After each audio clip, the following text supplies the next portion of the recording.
மண்ணை காக்கும் வழிமுறைகள். மண்வள மேலாண்மை.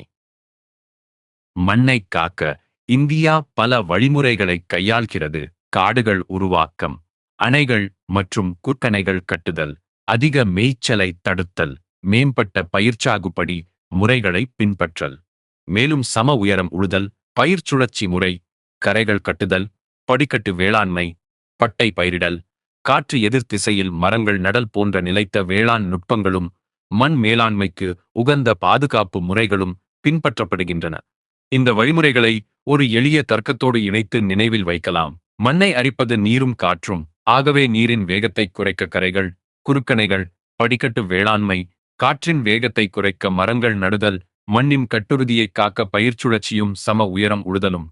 ஒரு நிறுவனம் தன் சொத்தை பல பாதுகாப்பு அடுக்குகளில் வைப்பது போல, ஒரு நாடும் மண் என்னும் தன் அடிப்படை வளத்தை இந்த பல அடுக்கு நுட்பங்களால் காக்கிறது.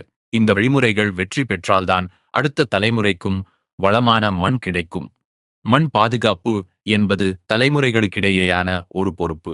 இந்த மண்வள மேலாண்மை நுட்பங்கள் ஒவ்வொன்றுக்கும் ஒரு தெளிவான தர்க்கம் உள்ளது. சம உயரம் உழுதல். சரிவுக்கு குறுக்கே உழுவதால் மழைநீர் வேகமாக ஓடாமல் தடைபடுகிறது. படிக்கட்டு வேளாண்மை. மலை சரிவை படிகளாக மாற்றி நீரின் வேகத்தை பல படிகள் பட்டை பயிரிடல். அரிக்கும் பயிருக்கும் காக்கும் பயிருக்கும் இடையே மாற்றி மாற்றி பட்டைகளாக விதைப்பது. பயிர் சுழற்சி.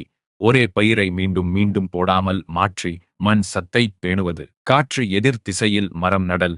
காற்றின் வேகத்தை தடுத்து மண் பறப்பதை குறைப்பது. ஒவ்வொரு நுட்பமும் நீர் அல்லது காற்றின் வேகத்தை குறைப்பதையே நோக்கமாக கொண்டுள்ளது. இந்த ஒற்றை தர்க்கத்தை பிடித்து கொண்டால் அனைத்து வழிமுறைகளையும் எளிதாக நினைவில் வைக்கலாம்.